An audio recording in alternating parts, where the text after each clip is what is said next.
दोस्तों, आज हम कलयुग की सच्चाई कहानी सुनने वाले हैं। आपको यह कहानी बेहद पसंद आएगी, तो कहानी को अंत तक जरूर सुनें। पुराने समय की बात है। पहाड़ की तराई में एक गांव था, रायपुर। उस गांव में एक बुढ़िया रहती थी। उसका एक ही बेटा था, जिसका विवाह उसने थोड़ी दूर बसे दूसरे गांव में कर दिया था। एक दिन बुढ़िया ने अपने बेटे रामू से कहा, बेटा, अब मुझसे घर का कामकाज नहीं होता, तू जाकर बहू को ले आ, मुझे बुढ़ापे का सहारा मिल जाएगा। रामू माँ की बात सुनकर अपनी पत्नी को लाने ससुराल के लिए चल पड़ा। उसके ससुराल के रास्ते के बीच में एक घना जंगल पड़ता था। जब वह जंगल के बीच से जा रहा था, तो उसने देखा कि रास्ते के किनारे पेड़ के गिरे पत्ते, फूलों आदि में आग लगी हुई है और पास ही पत्तों की जलती हुई आग के बीच एक बिल है, जिसमें से सांप बार बार अपना सिर निकाल रहा है, पर आग की गर्मी से निकल नहीं पा रहा था। बुढ़िया के बेटे को आता देख नाग जोर से चिल्लाकर बोला, ए भाई, मुझे इस आग से बाहर निकालो, तुम्हारा बड़ा एहसान मानूंगा। बुढ़िया के लड़के ने कहा, तुम तो नाग हो, तुम्हारा क्या भरोसा, तुम निकलने के बाद मुझे ही काट सकते हो। नाग ने कहा, कैसी बातें करते हो तुम, मेरी जान बचाओगे और मैं तुम्हें काट लूंगा? ऐसी बात सोची भी नहीं जा सकती। नाग के बार बार आग्रह करने पर लड़के को दया आ गई और उसने लाठी की मदद से नाग को आग से निकाल दिया। नाग जैसे ही आग से बाहर आया, उसने लड़के से कहा, अब मैं तुझे काटूंगा। यह सुनते ही रामू तो हक्का बक्का रह गया। थरथराते हुए उसने कहा, लेकिन तुमने तो ना काटने का पक्का वादा किया था।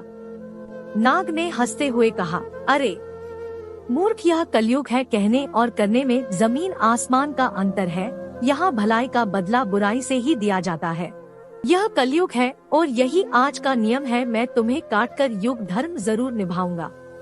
लड़के ने कहा, यदि तुम्हें काटना ही है तो काट लो, पर मेरी तसल्ली तो करवा दो कि कलयुग का यही धर्म है। नाग ने लड़के की बात मान ली। लड़का नाग के साथ जंगल में चरती हुई एक गाय के पास गया और गाय को पूरी घटना सुनाकर बोला, गाय माता, तुम ही न्याय करो। तो गाय बोली, नाग ठीक कह रहा है, मुझे ही देखो, घास खाकर दूध देती हूँ, खेती के लिए बछड़े बैल देती हूँ, लेकिन मेरे बूढ़े होने पर यही आदमी मुझे कसाई के हवाले कर देता है। यही इस कलयुग का न्याय है। नाग ने कहा, अब तो तसल्ली हो गई ना? लड़का गिड़गिड़ाया, किसी एक से और बात कर लेने दो, अगर उसने भी यही कहा तो मैं तुम्हें नहीं रोकूंगा। लड़के ने सामने एक पेड़ को अपनी सारी कहानी सुनाई।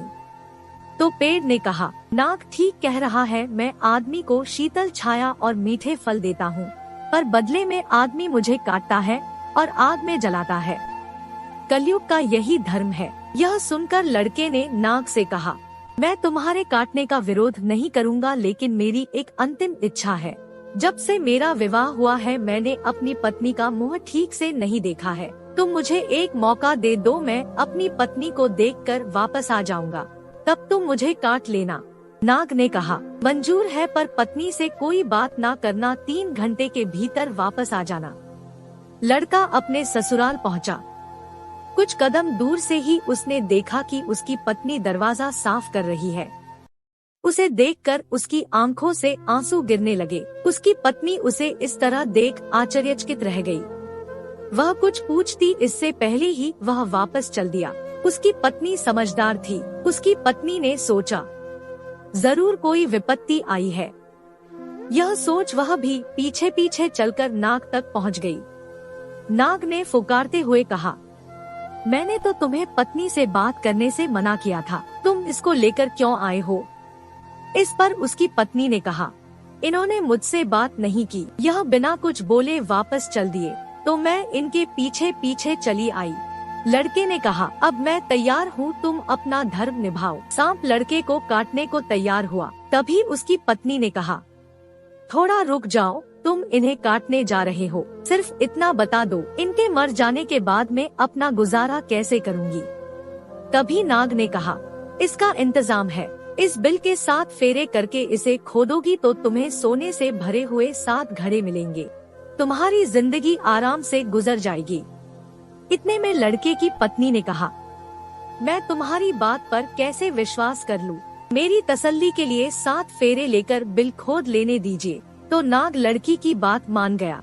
लड़के की पत्नी बिल के फेरे लेने लगी। 7वां फेरा पूरा होते होते ही उसने अपने पति के हाथ से लाठी छीनकर उस नाग के सिर पर जोर से दे मारी। नाग छटपटाने लगा।